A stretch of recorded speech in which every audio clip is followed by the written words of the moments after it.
Hey guys, today we'll be going over chapter 12, which is on emotions, stress, and health.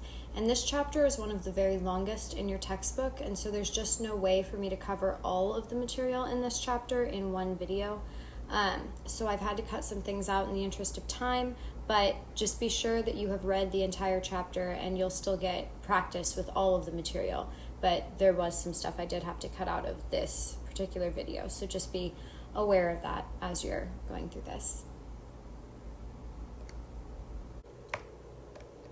Okay, so emotions are a mix of three things. Number one, arousal of your body, and that can come across as a pounding heart or sweating, just some kind of, my cat just jumped up and hit all my things. Just some type of physical arousal. Your body is changing in some type of way. And then an expressive behavior, so your reaction to something. And then your conscious experience and the way that you feel about something. Those are the three components of emotions. Okay, two primary questions. They are, does your bodily arousal come before or after your emotional feelings? And then how do thinking and feeling interact? Cognition and emotion. Okay, it's definitely important that you know the difference between James Lange, Cannon-Bard, and the two-factor theory. Those three are crucial to know the differences between, and hopefully we can clear that up. But for James Lange theory versus Cannon-Bard theory, at least, the most important difference is that for James Lange, he's saying that your physiological arousal happens first and then you experience emotion. So one happens before the other. Whereas Cannon-Bard says, no, our physiological response and our experience of emotion happen at the same time. So you definitely want to know the difference there. My mnemonic for that is for James Lange, JL, I think it's the same as Cannon-Bard, just later. James Lange, just later, right? The experience of emotion just happens later, after the physiological response, whereas Cannon-Bard says they happen at the same time, simultaneously. And then we've got the two-factor theory, and this really just says you need two things to get to the experience of emotion, and that's physiological arousal, and then it adds in this cognitive label. So we have to actually label what that arousal is. And this gives a lot of evidence to what we call misattribution of arousal, but it's just this idea that you can have the same physiological arousal for two very different emotions. My heart could be racing because I'm scared, or my heart could be racing because I'm excited, right? Those are two very different emotions, but it's the same physiological response. It just has to do with that second part, that cognitive label. Am I going to label that as being scared, or am I going to label it as being excited? Well, that's going to depend on the context that I'm in. If something has just jumped out at me, obviously I'm not excited, I'm scared, but if I've just received good news, well, then I'm excited, I'm not scared, right? And so here's a little chart that I think really helps to kind of show how to tell these apart, especially because Schachter-Singer, the two-factor theory, and Cannon-Bard can be hard for people. So for James Lange, like I said, number one, the arousal comes first and then the emotion follows. So we get emotion, but just later than with Cannon-Bard, right? For Cannon-Bard, the arousal and the emotion happen at the same time. So you experience fear at the same moment that your heart starts to pound because you're fearful, right?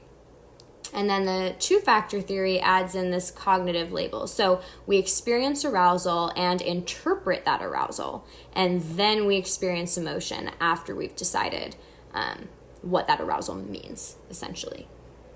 So if you hear like a twig snap behind you, for example, you might have some kind of arousal, like a pounding heart because of that. And so you turn around and you look, and if there's nothing there that's scary, then your emotion is well, it kind of goes back to just flat or normal. You're like, oh, thank God it was just the wind or whatever. Well, not the wind snapping a twig, but, something fell or whatever, small animal. Nothing that's going to injure me or be a threat to me. But if you turn around and there's a bear behind you, well, now you're going to experience fear, right? Because you put a cognitive label on your arousal. Okay.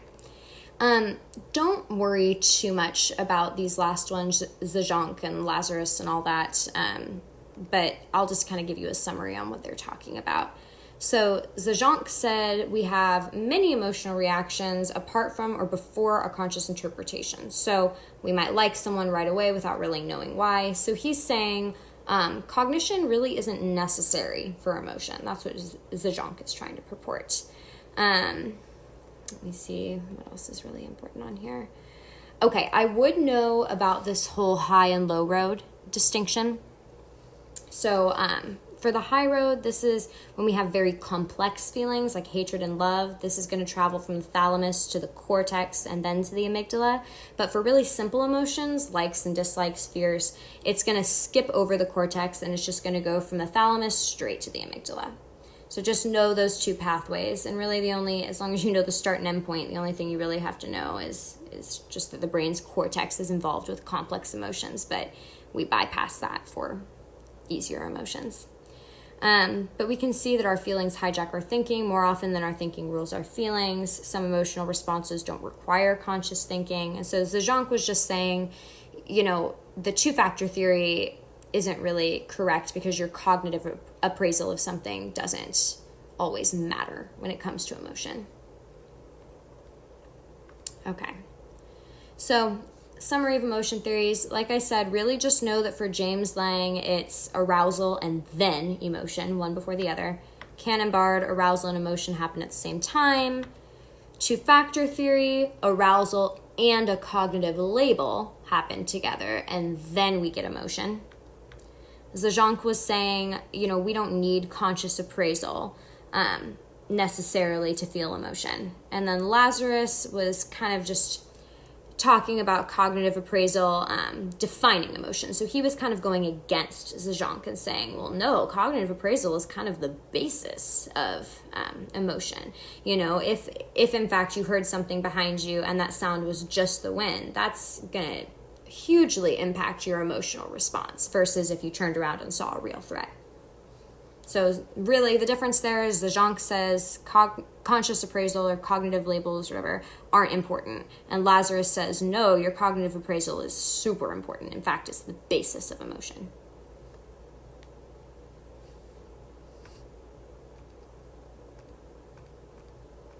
Okay. So when it comes to emotion and also kind of stress, the sympathetic nervous system is going to be aroused when you have a fight or flight response, and your adrenal glands are going to release epinephrine and norepinephrine when your sympathetic nervous system is active.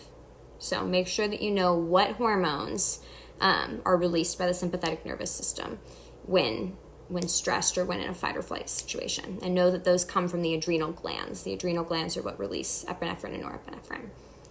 And then the parasympathetic division, this is your rest and digest, right? This is what calms you down after a threat has passed. So it's going to soak up all of that epinephrine and norepinephrine that the sympathetic system released and take it out of the bloodstream.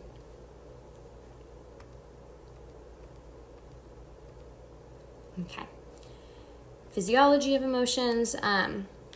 Discerning physiological differences between fear, anger, and sexual arousal is difficult because they are sometimes expressed in similar ways. So this is kind of like I said, how a pounding heart could be that you're scared or that you're excited. So sometimes we have the same physiological response, but for different emotions.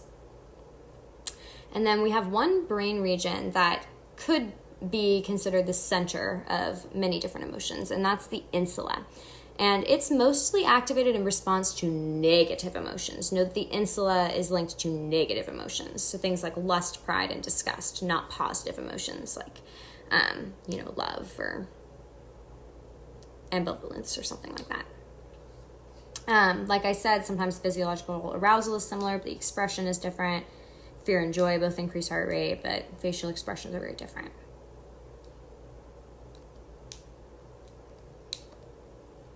Okay. As far as detecting emotions in others, we're pretty good at detecting subtle expressions, so even kind of micro expressions, we're pretty good at detecting. experience can sensitize us to particular emotions. So for children who've been abused, they are way more likely to detect signs of anger before other people do, because they've had to, throughout their life be conscious of when someone was angry and might be a threat to them. So it all kind of comes, this is really another evolutionary take, I guess, another evolutionarily adaptive mechanism, where if it's a threat to you, it becomes something that you'll notice much more quickly and be more attuned to. Your facial muscles may reveal emotions that you try to hide. That's called micro-expressions. Write that down, micro-expressions. Micro-expressions. And basically, that's just an involuntary facial twitch. So it's most commonly seen with disgust reactions. Those have the most discernible microexpression twitch.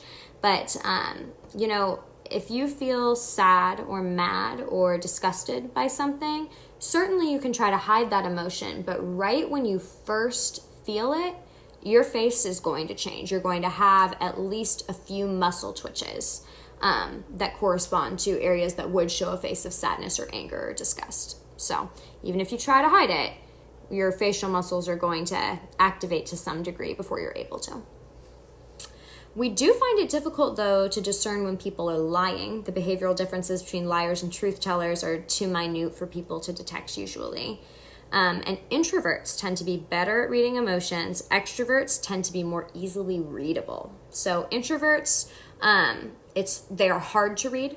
It's difficult for people to tell the emotions that introverts are feeling, but they are very attuned to picking up emotions in other people. Whereas extroverts are very expressive of their emotions, but they have a hard time recognizing emotions in other people.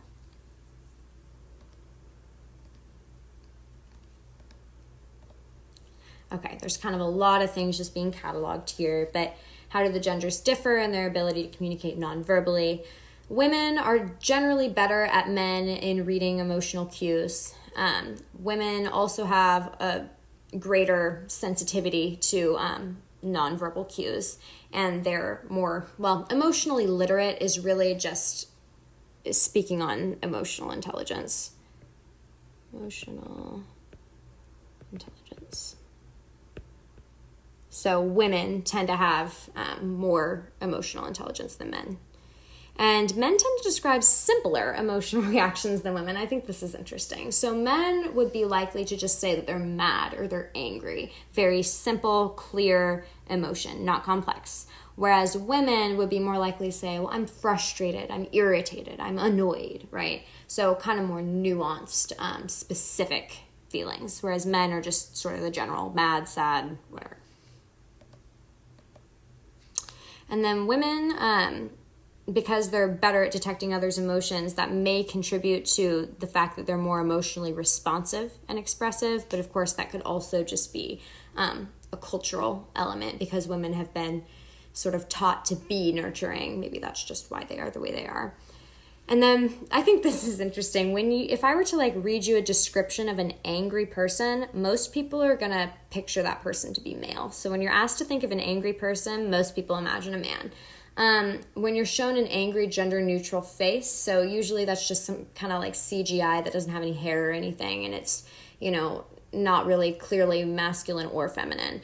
But when that face is shown as being angry, people are likely to perceive it as a man. But if that same face was shown as smiling, people are more likely to perceive it as a female. The exact same face, the only thing that's changing is the expression. But we tend to associate, this is the main point, we tend to associate anger and hostility with men and sort of kindness and happiness with women. And then women are more likely than men to describe themselves as empathetic. But what we see that's interesting is when it comes to physical measures. So when we actually hook people up to things that measure their heart rate or their electrical conductivity of their skin or their respiration rate or something like that, we do see that basically the physical measures of empathy are essentially the same between men and women.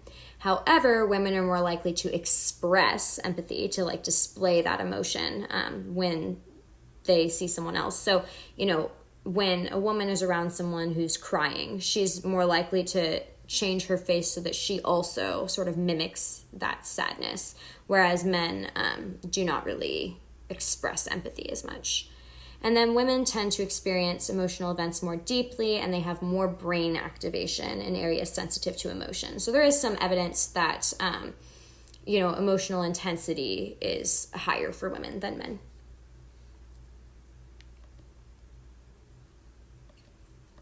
Okay. One thing that I want you to write down here under E1 about facial expressions and all that is that facial expressions are universal. Universal. Meaning that they are common across cultures. A smile always communicates happiness. A frown always communicates, sadness. It's not like in some culture in the world, people smile when they're sad and frown when they're happy. That's not how it is. So they're universal. They're common to all cultures. However, gestures and their meanings vary. So in America, we'll do like the okay sign or like hang loose or something like that. And those are actually seen as like signs of disrespect in other cultures. So if you ever travel out of the country, only use your face. Don't use any gestures.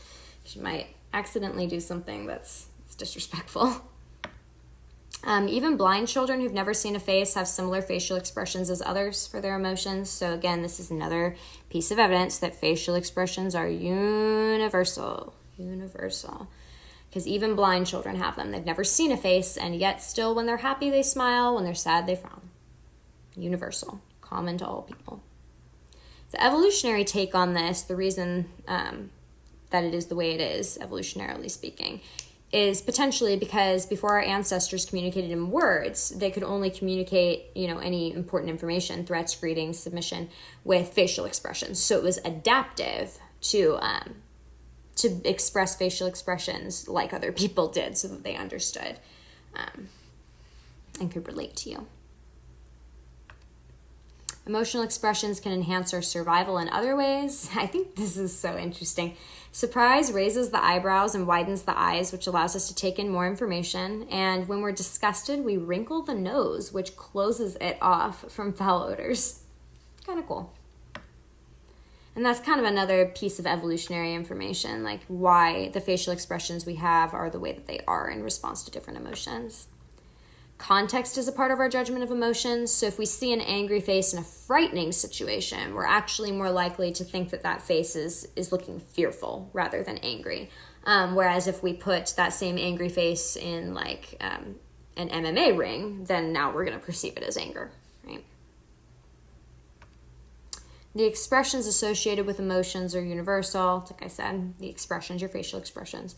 But the amount of emotion that one displays is partly a product of their culture. So everyone smiles when they're happy, but how much you smile can be a cultural difference. People tend to smile more in the US than they smile in Europe. That's a cultural difference. But, regardless, when Europeans are happy, they're going to smile. When Americans are happy, they're going to smile. It's just how long do they smile? How widely do they smile? Are they showing teeth? Right? Things like that. Last slide. Okay, expressions don't just communicate emotion, they also amplify and regulate your emotion, and this is what we call the facial feedback effect. And so this is just the idea that if you smile, you feel happier. If you furrow your brow and scowl, you'll feel angrier. So whatever your facial muscles are doing, it actually triggers your brain to believe that that's the emotion that you're experiencing, because emotion and facial expression are linked so very closely that it's not just that emotion leads to facial expression, but in fact it's a positive feedback loop, and that activating facial muscles will actually also increase your mood or increase your emotion in some type of way. When we're happy, we smile. When we smile, we become happier.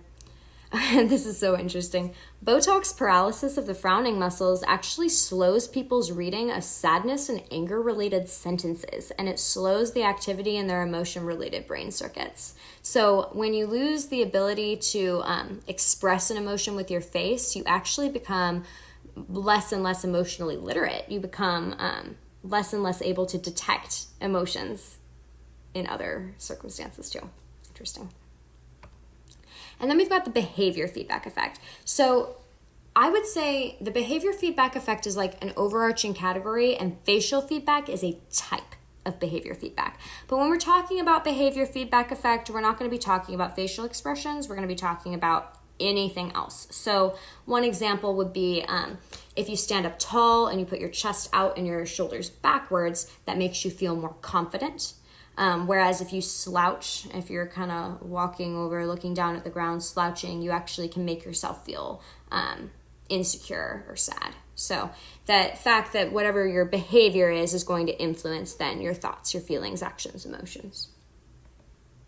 And lastly, you can increase empathy by mimicking the facial expressions of others, meaning that you can feel how they feel by acting how they act. That's kind of an implication of the behavior feedback effect. So, experiencing emotion. First, we've just got the 6 basic emotions: joy or happiness, anger, disgust, sadness, fear, and surprise.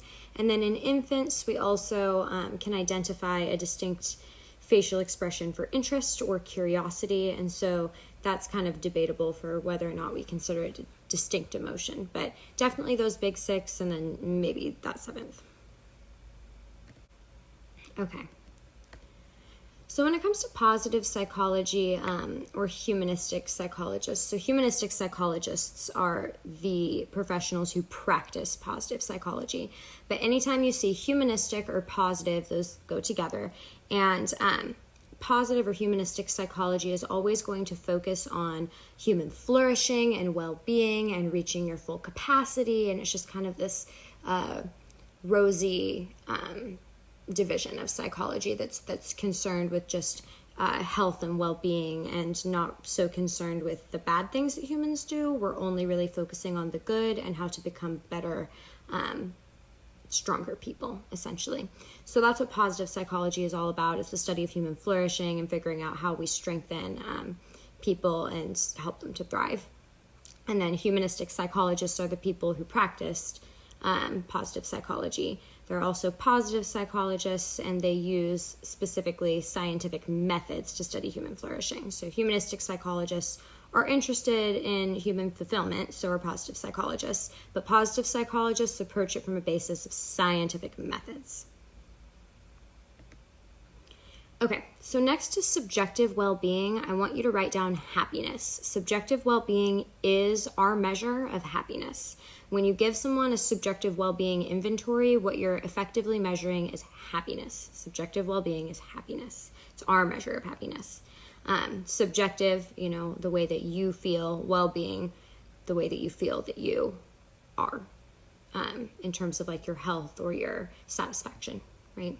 So this is your self-perceived happiness, satisfaction, and we use it along with measures of objective well-being. So objective being things that we can measure more concretely, such as like your economic status, something like that. And we use these two together to evaluate quality of life. Positive well-being. So there's like positive well-being and there's negative well-being. These are the results of the subjective well-being test. If you have a positive well-being, then you are pretty happy, right? You're satisfied with your past, you're happy about the present, you're optimistic about the future. And negative well-being would just be the opposite of that. You're not satisfied with your past, you're not happy in the present, and you're not optimistic about the future. Positive character, again, is promoting that flourishing within your character. So we're exploring and enhancing all sorts of qualities that lead to development of character. And then positive groups, communities, and cultures, we're looking to help groups, communities, and cultures flourish. At the end of the day, that's really all that, these are all very similar. Okay. Adaptation level phenomenon is really just saying that we judge things in comparison to our past experience. So let's say that you were making $10 an hour and then you got a new job and it paid you $15 an hour. You're going to be like, wow, this is great. I'm making more than I was before. This is awesome. But if you had been making $20 and then you moved over to a new job where you're making $15, the amount is the same, I'm still making $15. But because I had been making $20 in the past, now my reaction isn't, oh, this is great. My reaction is, dang, I'm losing money now, right? So adaptation level phenomenon, next to that, I want you to write comparing to your old self. Comparison to your old self. Adaptation level phenomenon occurs when you compare yourself to your old self. And so feelings of satisfaction, dissatisfaction, success and failure, and judgments we make are based partly on the expectations that we form by our own recent experience. And then relative deprivation, next to this, I want you to write down comparing to others. So next to adaptation level phenomenon, comparing to old self, next to relative deprivation, comparing to others. Comparing to others. So with relative deprivation, you're comparing yourself to other people as a measure of how well you're doing, essentially. So satisfaction stems less from our income and more from our income rank. So how much we're making compared to other people.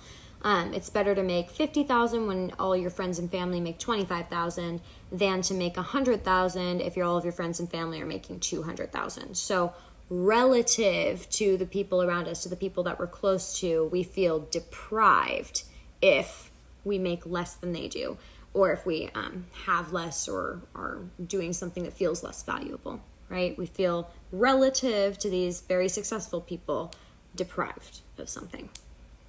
Comparing ourselves to other people. Places that have really great wealth inequality have higher crime rates, obesity, anxiety, drug use, lower life expectancy, and tend to be less happy overall. This can be explained by social comparison theory, but that's more complex than anything you need to know for intro psych. And then comparing ourselves with those who are better off than us breeds envy, but if we're comparing ourselves downward with those worse off, then we feel better about ourselves. That boosts contentment and pride. Okay, so stress is composed of stressors and then the stress reaction. So you can think of the stressor as the cause. It's the cause of your stress. And the stress reaction is the way that you react to that thing that stressed you out. So this is stressor is the cause, stress reaction is the effect. You can think about it like that. There are three main types of stressors. The first is a catastrophe. So this is going to be an unpredictable large-scale event. Coronavirus is a great example, right? That's happened on such a large scale. It's affected almost every person on Earth in some way, or even just in this country, but it is a global issue. And then significant life changes. So this is still at the personal level, but it's a big deal. So this would be like leaving home, having a loved one die, taking on student debt, losing a job, getting divorced, just something that really changes a big part of your life. It's a significant life change. And then the last category is daily hassles and social stress. So this is another personal issue, but it's a minor one. So this, is an inconvenience, but it's not going to have a lasting impact on you, likely. And this is just like your cell phone dies, your roommates annoy you, you've got too much work to do, things like that, daily annoyances. And then you're going to want to know that cortisol is the most important stress hormone. So cortisol is what's released anytime your fight or flight response is activated. So anytime something stresses you out, cortisol gets released. And cortisol gets released into your hair as well. And so what's interesting is we've actually seen that we can take hair samples of children, and if we look and we see how much cortisol content is in their hair, you can actually tell if a child has been abused. And for how long they've been abused for, based on how much cortisol is in the hair and for what length of growth, essentially. You can trace that back to around what time the abuse started and stuff like that. So just know that adrenal glands release cortisol, which is that most important stress hormone, and then the adrenal glands also release epinephrine and norepinephrine, which is responsible for that fight or flight response prepared by your sympathetic nervous system. Okay, so then general adaptation syndrome is just this idea of how we react or respond to stress. And it has 3 stages, alarm, resistance, and exhaustion. So within the alarm stage, this is when you've just found out that something stressful has happened and you're reacting to it. So at this point, your sympathetic nervous system has activated, so your heart rate is increasing, you start to get stress hormones being released. And then during the resistance phase is when you're fighting that stressor. You're fighting against it, you're working to overcome the challenge in front of you. And so during this time, now your stress hormones are spreading throughout your body, throughout your bloodstream, right? And you're using your resources to overcome that challenge. And then your body's reserves start to dwindle, right? Start to like go down. As you were using them up, you start to run out, and then you run into exhaustion, right? Where this is the point where your immune system starts to tank. And so this is the point where you're most likely to get sick. I don't know if you've ever noticed that you've gotten sick right after something stressful happened. For me, I always get really sick right after finals. And so that alarm phase would be like, as soon as you finished classes and now you're like, oh man, finals are coming up. That's the next thing. And then your resistance phase would be the, dead days and whatever additional days you spend studying for those finals. And then as soon as you've taken that final, then you deplete to exhaustion. And this is the point where your immune system becomes weak and you become vulnerable to illness, potentially.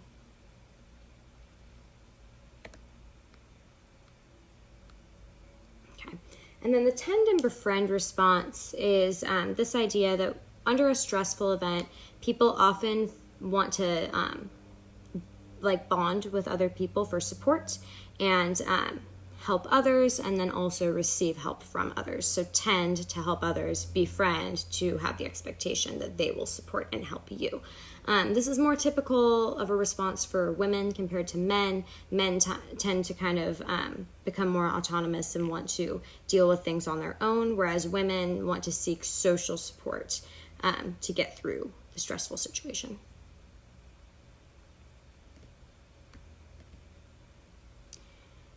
How does stress make us more vulnerable to disease? Well, health psychology is a subfield of psych that provides contributions to behavioral medicine. And psychoneuroimmunology is the combination of psychological, neural, and endocrine processes. That's the immunology part of it. And how these things together are going to affect your immune system and your health. And this is just a branch of health psychology.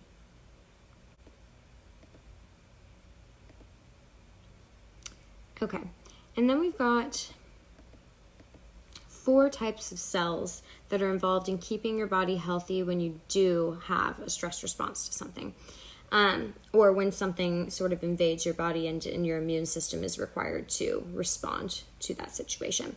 So first, you've got B lymphocytes, and so these are responsible for releasing antibodies to fight bacterial infections. So on your worksheet, I want you to write down B equals bacteria, or B for bacteria. So B lymphocytes target bacterial issues, bacterial infections. They fight bacteria.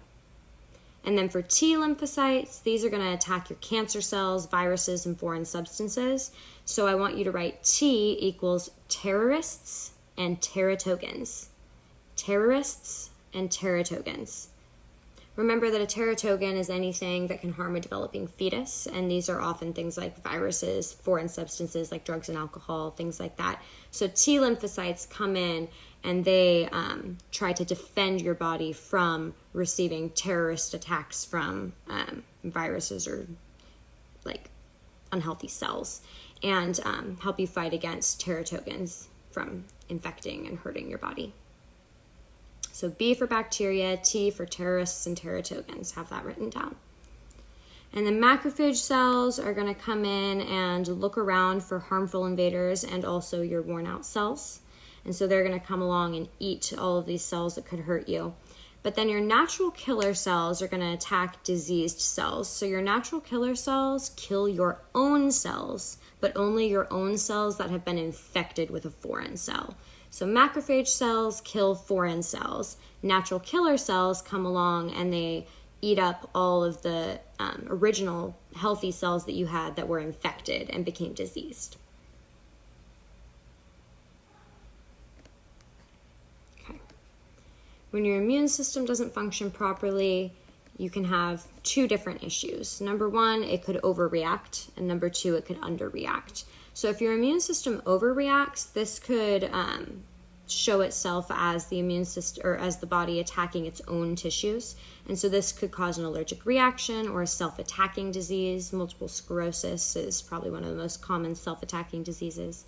And women who tend to have stronger immune systems than men are more susceptible to those self-attacking diseases. So again, because our immune system is stronger, it can overreact and attack things that aren't actually sick. And then the other side of it would be underreacting, and now we aren't responding enough to something that is a present danger inside of the body. So this would be the immune system failing to stop a bacterial infection from spreading, so that flares, a virus erupts, your cancer cells multiply, things like that. And then sometimes when people get an organ transplant, the body can recognize that new organ as like a foreign invader, and so on occasion, surgeons will try to suppress the patient's immune system so that it doesn't try to attack the new organ that they've just tried to put in to help your body function. So sometimes we do suppress the immune system intentionally, but when that's the case, you have to be really, really careful that you don't catch anything, even something, that seems small, like a cold or flu, because that's why people die every year from the cold and flu and from things like coronavirus, is because it attacks people who have low functioning immune systems, particularly like old people and young children. Stress is going to disrupt your immune system, right? So that you can focus on fighting the threat right away. And then human immune systems react similarly. I think that this is pretty interesting. Surgical wounds heal more slowly in people who are stressed. That's been a reliable finding. Stressed people are more vulnerable to colds, and stress can speed up the course of diseases. So the link between stress and immune functioning is very strong. The more stressed that you are, the lower functioning immune system you're going to have. So it's an inverse relationship. More stress, less immune system health. Less stress, more immune system health. Okay. And then for this question about like stress and cancer, I really just want to see one thing written down on your worksheet for sure. And so I want you to write this down basically verbatim. Stress does not cause cancer. Stress does not cause cancer. However, if you already have cancer cells present in your body, stress can make their division multiply faster. So stress can cause cancer cells to multiply more rapidly, or it can cause cancer to progress more rapidly if someone already has it. But stress does not cause cancer.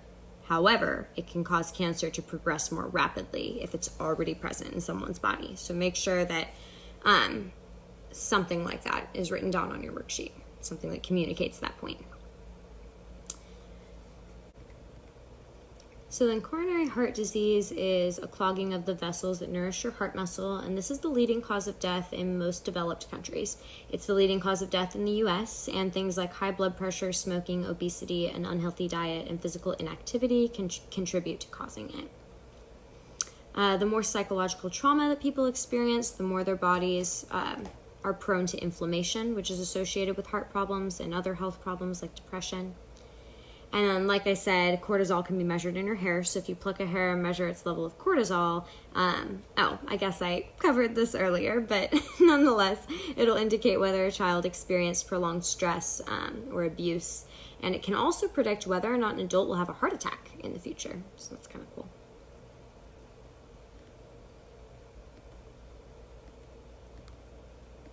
Okay. So type A versus type B people.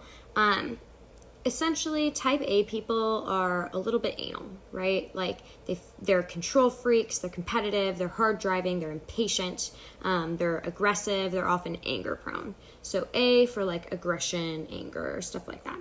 And then people who are type B are like super easygoing, relaxed, like nothing is going to bother them. And so there were a lot of interesting findings from one study. 69% of those studied who suffered heart attacks were type A. Not a single type B person in the study had suffered a heart attack. And the main correlate between type A people and heart attacks was negative emotions. Write down that the highest correlated emotion to heart attacks or heart disease is anger. Anger is the most physically debilitating, damaging emotion that you can have. It's probably the most negative emotion that we can feel.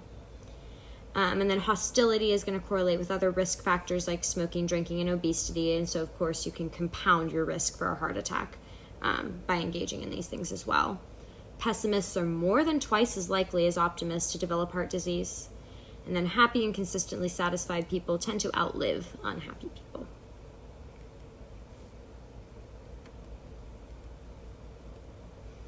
And then as it pertains to stress and inflammation, heart disease and depression can result when chronic stress triggers blood vessel inflammation. And then people who experience social threats, including children raised in harsh families, are more prone to immune system inflammation responses. Inflammation does fight infections, but if you have persistent inflammation, that can produce long-term problems like asthma and clogged arteries.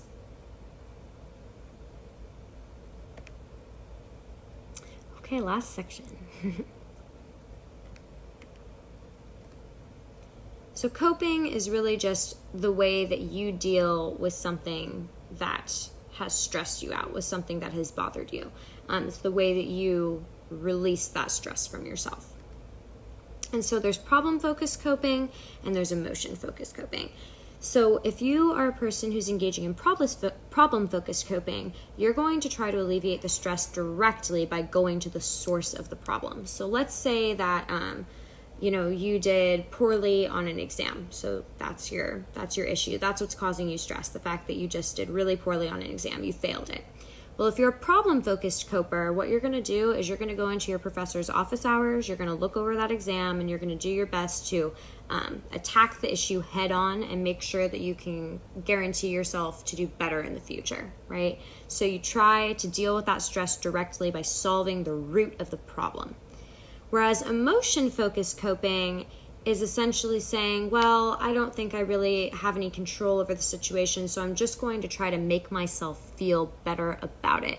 So instead of having the reaction of going into your professor's office hours and trying to work hard to do better on the next test, someone who is engaging in emotion-focused coping would likely do something like go home and drink. They would get drunk to feel better about having failed that test. And so the situations in which we use these type of coping mechanisms is essentially if we feel that we have control over a situation, if we think that there's something that we can do to change it, then we'll engage in problem-focused coping. But if we feel like our efforts are going to be in vain and no matter what we do, it's not going to change anything, then we're going to go with emotion-focused coping and just try to focus on making ourselves feel better instead of trying to solve the problem. Your personal control is exactly that sense of how much control you have over any given situation or over your environment as a whole. And then learned helplessness, so essentially is like one end of the spectrum. So if you have very low personal control, it's going to lead to learned helplessness. If you have very high personal control, then you're never going to see a result of learned helplessness. So learned helplessness is when you do not have personal control. And it's shown to you over and over that you do not have personal control, so you just have to accept that that's sort of how it is. The most common experiment that sort of brought up the idea of learned helplessness had to do with the shocking of the dogs. And you'll likely see a test question that relates to this study. But essentially, if you were to put a dog in some kind of chamber and offer it no way out and no way to escape shocks that you were going to give it, you give the dog shocks and it will jump around, it'll look for a way out, it'll try to essentially engage in problem-focused coping, where it tries to figure out how do I get away from this thing that's hurting me.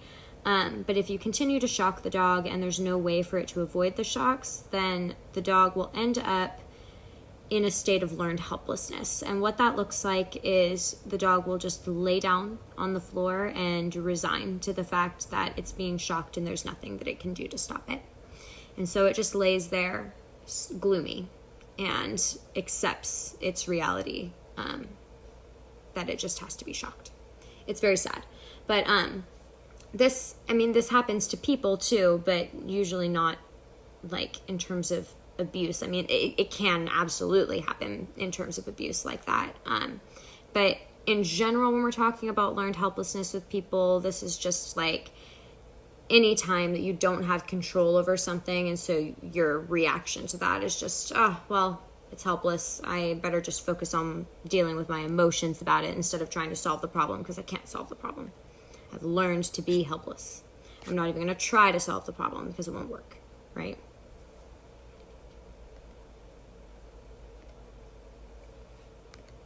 Okay. And then we've got this internal locus of control versus external locus of control. And this is, again, just where your control lies, or where the control over your situation lies, I should say. So if you have, again, let's take this example of failing an exam. If you have an external locus of control, then you believe that it was external factors that contributed to that event happening. It's not anything that you did. So outside forces beyond your control determined your fate. So I failed that test because my professor is so difficult and mean and they want me to fail, and because this textbook is so dense and how could anyone possibly read the whole thing, and right? So this is just giving reasons for what happened that are outside of your control. I didn't cause this outcome of failing a test. It was all of these things outside of me that caused this. And so if you have an external locus of control, that's going to make you be a person who engages in emotion-focused coping. Whereas an internal locus of control is sort of taking responsibility for being in control of your own fate. So this is, it's a bummer that I failed this test, but I know that I can do better. I just have to try harder. I need to read the textbook. I need to study more. I need to practice Quizlet, right? Something like that. And so if you have an internal locus of control, that's going to lead you to engage in problem-focused coping. So make sure that next to external locus of control, you write emotion-focused coping. If you have an external locus of control, it leads you to engage in emotion-focused coping. And next to internal locus of control, write down problem-focused coping. Problem-focused coping. If I have an internal locus of control, I will engage in problem-focused coping.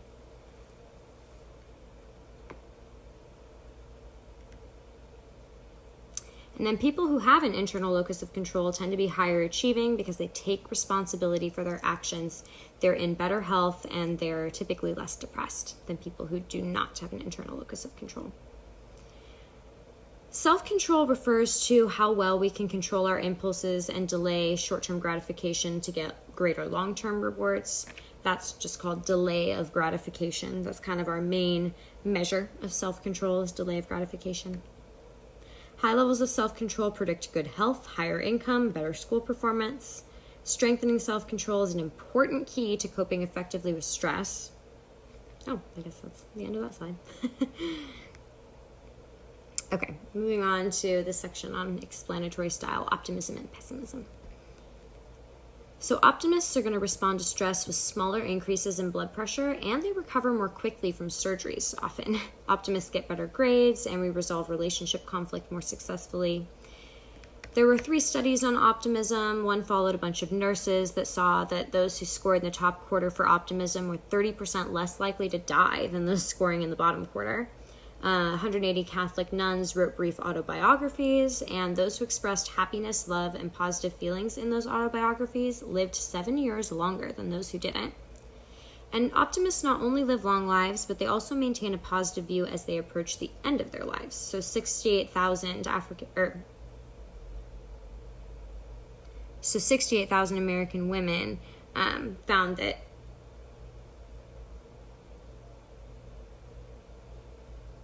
So this study just found that optimism led to greater life satisfaction at the end of your life. Optimism runs in families. One genetic marker of optimism is a gene that enhances oxytocin. Write oxytocin in big letters in this section. Oxytocin. Oxytocin is so important, and next to it you want to write social bonding hormone. This brings you closer to other people. Oxytocin is what's released when you cuddle with people. Oxytocin is related directly to intimacy. So make sure that you write oxytocin and intimacy real close to each other. Oxytocin is the hormone that's released when you experience any kind of intimacy. Oxytocin and intimacy, very closely related. It enhances social bonding. It encourages us to want to form social relationships. So oxytocin is, of course, adaptive in that sense. But the good news is that pessimists can learn how to become more optimistic. So you're not, if you are pessimistic, don't be even more pessimistic that you can't possibly become unpessimistic, right? You can learn to become more optimistic. It just kind of takes hard work and recognizing your thought processes before they get too toxic, essentially rerouting them. Last one. Okay, the faith factor. So the faith factor is this correlation that we've discovered that religiously active people do tend consistently, reliably, to live longer than those who are not religiously active. And so the question is, well, what is it about religion or religious engagement that's causing people to live longer? Is it that, literally if I just decide to be religious today, that's going to add another 10 years to my life? Probably not, right? So what could be this link? Why is it that faith, having faith or engaging in religious activity tends to predict longevity of life? And so some explanations that we have are healthy behaviors. So religion promotes self-control and therefore is going to encourage you to engage in more healthy behaviors. And if you're engaging in healthy behaviors, such as not really using drugs and alcohol, then that can lead you to live longer. The second one is social support. So because faith is often a communal experience, if you belong to a religious community, you tend to have the support network of those people around you. Social support can be really predictive of long health. Remember that if you're in isolation, that is just as risky as smoking when it comes to death rates. And then lastly, positive emotions, so kind of optimism. If you're religiously engaged, you may benefit from a stable, coherent worldview, a sense of hope for the long-term future, feelings of ultimate acceptance, and the relaxed meditation of prayer could also kind of be a confounding variable in there. That prayer is essentially meditation, and we know that meditation lowers stress and increases a lifespan. So those are kind of some options there. But in any case, what we did find is that the correlation between faith and longevity is not due to factors like age or economic difference. And the life expectancy for people who are religiously engaged is 83 years compared to 75 years for those who are not religiously engaged. So just know, too, that the term faith factor refers to that correlation between faith and health, the fact that religiously engaged people live longer. That's what the faith factor is. It's that correlation that exists. But the faith factor doesn't tell you why the correlation exists. The faith factor just says, hey, I am this correlation. Right? Okay. That's it. That's all. So make sure that you turn this in.